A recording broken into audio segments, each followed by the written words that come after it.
Hi friends, welcome to Triveni Telugu world. ఇంట్లోకి లక్ష్మీదేవి అమ్మవారిని ఎలా ఆహ్వానించాలి అనేది మనం ఈ వీడియోలో తెలుసుకుందాం. ఇంటిలోకి ధనం, మనశ్శాంతి అన్నీ రావాలంటే ఇంటి ప్రధాన గుమ్మం లక్ష్మీదేవికి నచ్చేటట్లు ఉండాలంట. ఇంటి ప్రధాన ద్వారం ముందు కొన్ని శుభకరమైన ఏర్పాట్లు ఉంటే లక్ష్మీదేవి అమ్మవారికి ప్రీతికరమని ఆధ్యాత్మిక శాస్త్రం చెబుతుంది. తప్పనిసరిగా ఇంటి ప్రధాన గుమ్మం ముందు శుభ్రంగా ఊడ్చుకొని నీటిని చల్లుకొని చక్కటి ముగ్గును వేయాలి. వీలైతే పసుపు, కుంకుమ రంగులతో అలంకరణగా వేసుకోవాలి. ఇది లక్ష్మీ అమ్మవారికి ప్రధాన సూచన. గుమ్మానికి ఇరుపక్కల సుగంధ ద్రవ్యాలు వెదజల్లే పువ్వులు ఉంచాలి.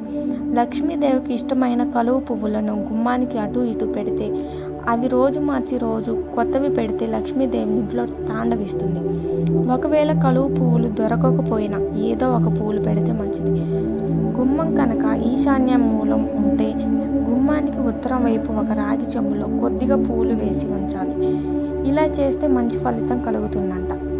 గుమ్మానికి లోపల అంటే ఇంట్లో రాగి చెంబుతో నీళ్లు తీసుకొని దానిలో నీళ్లు నింపి దానిలో 5 రూపాయి బిళ్ళలు మరియు పచ్చకర్పూరం, ఒక ఎర్రని పువ్వు వేసి గుమ్మానికి లోపల ఒక పక్కన ఉంచాలి.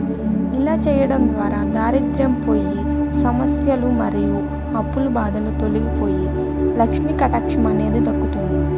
ప్రతి శుక్రవారం, గురువారం సాయంత్రం సాంబ్రాణి పొగ వేస్తే చాలా మంచిది. దుష్ట శక్తుల నివారణకు చెక్ పెట్టే ఛాన్స్ ఉంటుంది.